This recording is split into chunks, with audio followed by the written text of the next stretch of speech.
આજે કાંકરેજ તાલુકા કોંગ્રેસ સમિતિ અને કાંકરેજના ધારાસભ્ય અમૃતજી ઠાકોર પોતાના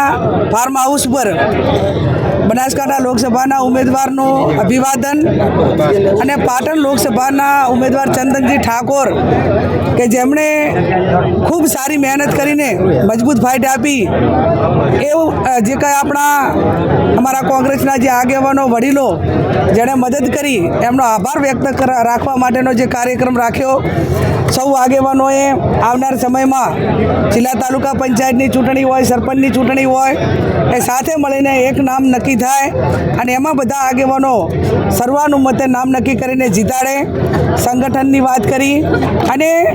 લોકોમાં ઝીરો ગ્રાઉન્ડ સુધી શૈક્ષણિક સંસ્થાઓનું હોય, સમૂહ લગ્નનું હોય, બ્લડ કેમ્પો હોય કે વિવિધ નાના મોટી જે વિદ્યાર્થીઓને જરૂર હોય એ સામાજિક આગેવાનો સાથે મળીને કઈ રીતે કરે એ વાત ઉપર પણ ભાર મૂકવામાં આવ્યો. અને ભારતીય જનતા પાર્ટી કિન્નાખોરીપૂર્વક કોંગ્રેસના કાર્યકરોને કોઈ પણ રીતે ખોટી રીતે હેરાન કરવાના પ્રયત્નો કરે તો એને પ્રોટેક્શન કઈ રીતે આપવું,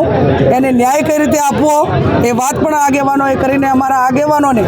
ખોટી રીતે કોઈ પણ ભારતીય જનતા પાર્ટીના કાર્યકરો તમામ પ્રકારના 2 નંબરના ધંધા કરે, જે સમાજોને જે લોકોને ન શોભે એવા ધંધા કરે, એમાં વહીવટીતંત્ર પોલીસ ચૂપ અને કોંગ્રેસના આગેવાનો માત્ર કોંગ્રેસને મદદ કરે અને એમાં બદલાની ભાવના સાથે જ્યારે એની સામે કોઈ કાર્યવાહી કરશે તો કોંગ્રેસ પાર્ટી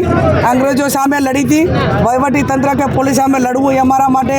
કાંઈ મોટી વાત નથી. એટલે મીડિયાના માધ્યમથી પણ કહું છું કે બનાસકાંઠા કે પાટણ કે સમગ્ર ગુજરાતમાં ક્યાંય પણ કોંગ્રેસના કાર્યકરને ખોટી રીતે પોલીસ હેરાન કરશે તો એના પડખે અમારા આગેવાનો અમે સાથે રહીને ન્યાય અપાવશું અને પોલીસના જે 2 નંબરના ધંધાઓ છે એ ધંધાઓને લોકો સમક્ષ ખુલ્લા પાડશું. હવે બીજું બે કે ગુજરાતમાંથી આપણે એક સીટ ગઈ છે તો જે સંસદ સભ્યની રીતે આપણે ગુજરાતના કયા પ્રકારના પ્રશ્નો સમગ્ર ગુજરાતમાં જે